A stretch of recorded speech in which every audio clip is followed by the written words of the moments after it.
Well, Giants superfan Joe Ruback was in Dallas Thanksgiving Day and watched from AT&T Stadium as the Cowboys handed the Giants their 10th loss of the season. Then there was this airport encounter while heading home. It's bad enough I got to walk through the Dallas airport after another loss. But I got to follow this guy? He'll shoot me now.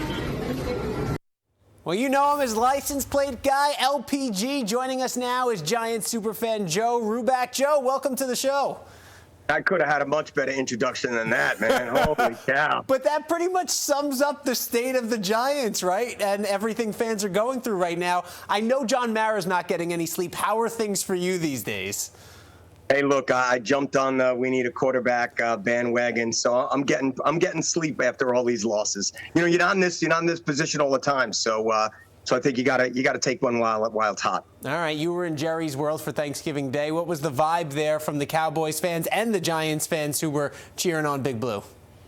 Well, I mean, now you're looking at two teams who don't have a home victory, so the fan bases couldn't get at each other too much, but we can't say that anymore.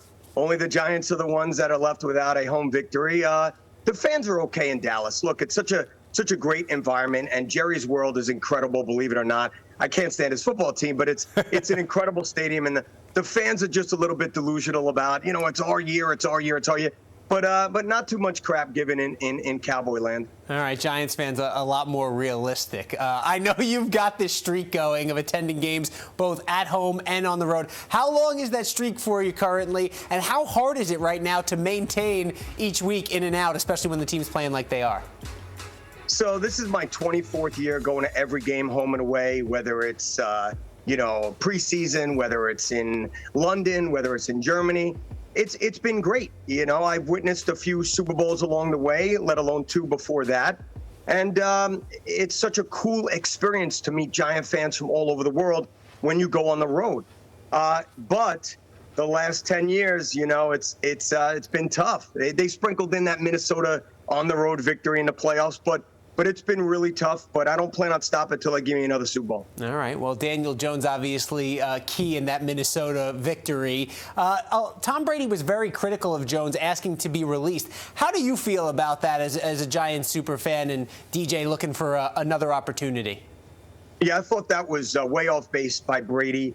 I know that it wasn't like Brady was picked first or second or third or fourth, even in the rounds. But for him to be critical like that after having such a glorious career and having spoon-fed Super Bowl victories, not saying he didn't earn it because he did, but that was super critical of him.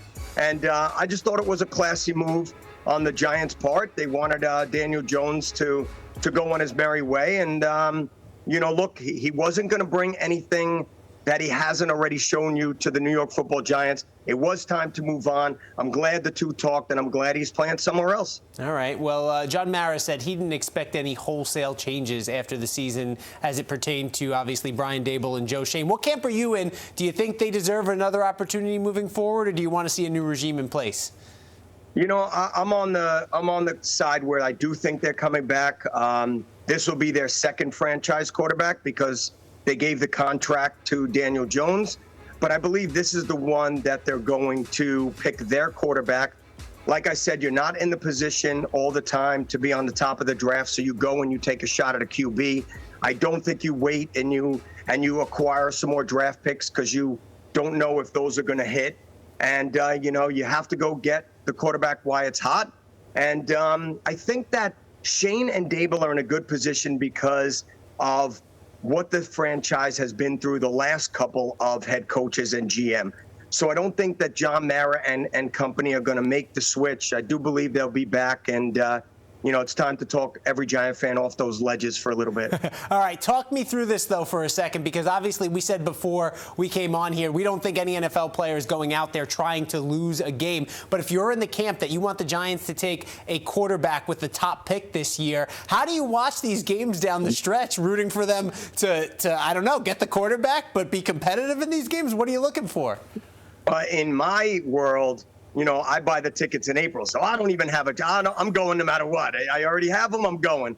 But look, I'm not on Team Tank. I don't believe NFL teams tank. People are playing for their positions. People are playing for their jobs. People are playing to be on a roster for next year. So I don't believe in the tanking process. However, you might, if someone has a little hangnail and he happens to be a very good player, he might not be playing next week. He might not be playing for a couple weeks. You might shut him down for the entire season. So I am on the, okay, if we don't win, it's okay type of team. And, we got 5 left. And if the Giants don't win another one for the rest of the year, then so be it. See you at the draft. Joe Ruback finding the silver lining to the black cloud that has been the Giants season. Appreciate the time, but hope you get some rest and can soak it all in, get through this year, all right? Happy holidays to everybody that's coming up, and go Giants. Love it.